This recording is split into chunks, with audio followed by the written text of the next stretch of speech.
Olá, graça e a paz do Senhor Jesus Cristo. Estou aqui para dar continuidade ao devocional. Eu irei falar um pouco sobre o livro de 2 Tessalonicenses.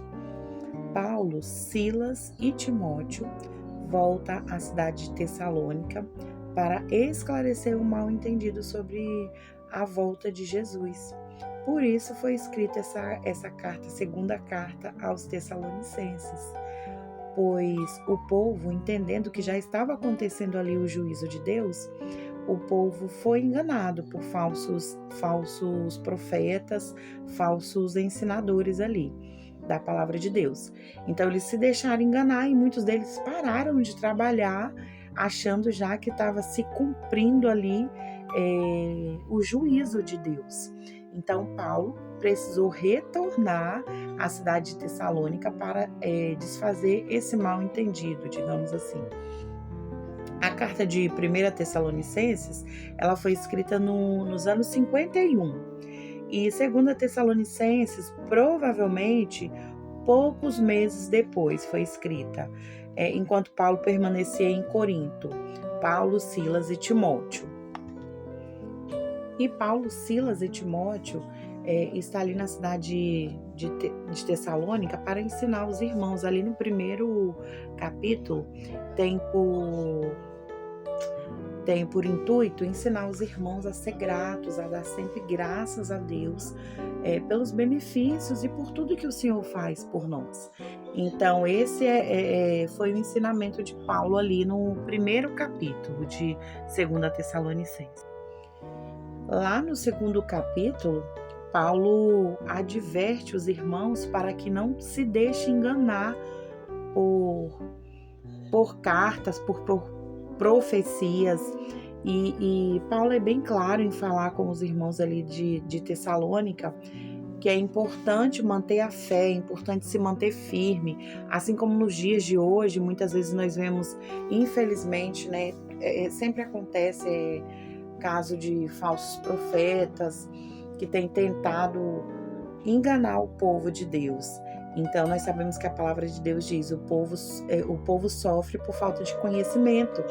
Então Paulo mais ou menos queria relatar isso com o povo de Tessalônica ali quando ele voltou para escrever a carta de 2 Tessalonicenses, dando esse ensinamento para que o povo não perecesse, que o povo realmente buscasse o conhecimento para entender quando Deus começasse a dar os sinais da sua vinda.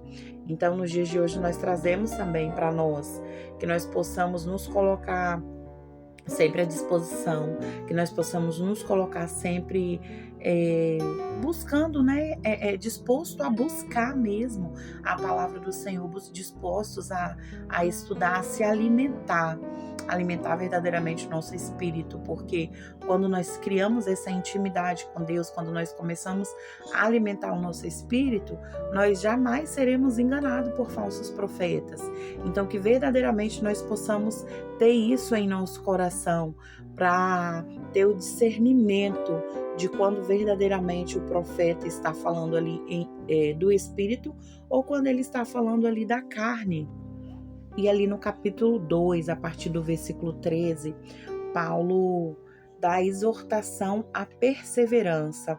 Ele, no capítulo 3, no versículo 13, está escrito assim: mas nós devemos sempre dar graças a Deus por vocês, irmãos amados, pelo Senhor, porque desde o princípio Deus os escolheu para serem salvos mediante a obra santificadora do Espírito, a fé na verdade.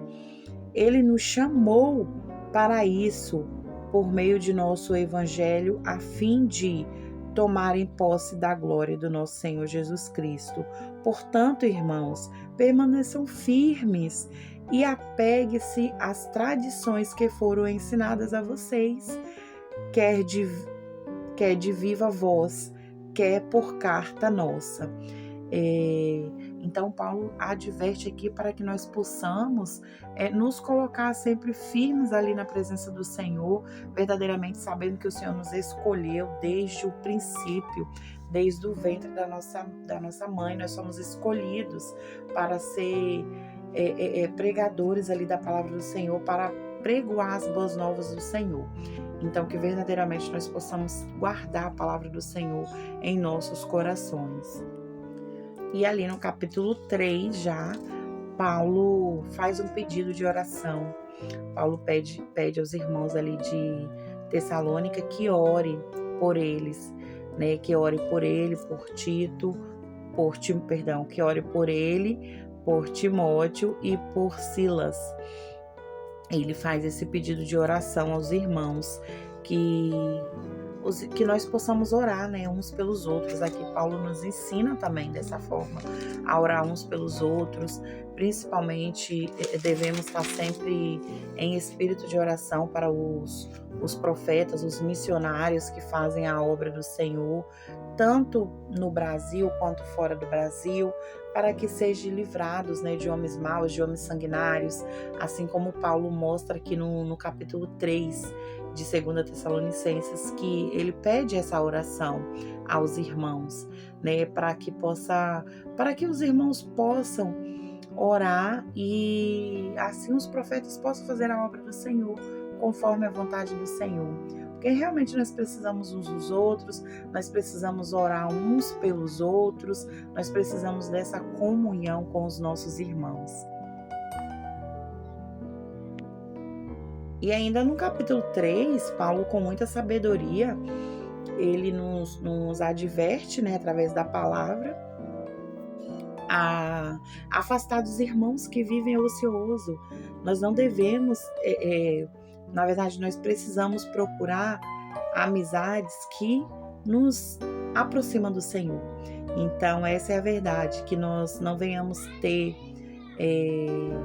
amizade com pessoas que vai nos afastar do Senhor. Nós não vamos abandonar essas pessoas, mas é necessário saber a mesa que nós vamos sentar. Então, a palavra do Senhor também já diz lá em Coríntios, né? Não vos enganeis, as más conversações corrompem os bons costumes. Então, Paulo nos adverte também em relação ao tipo de amizade que nós devemos ter e que verdadeiramente nós possamos fazer o bem, que aqui também na palavra do Senhor, Paulo tem mostrado isso pra gente, que a gente não venha cessar de fazer o bem. E ali já no versículo 16, ele dá as saudações finais aos irmãos de Tessalônica. E aqui no versículo 16 até o 18, Paulo dá as suas saudações, né? O próprio Senhor da paz dê a vocês a paz em todo o tempo e de todas as formas. O Senhor seja com todos vocês.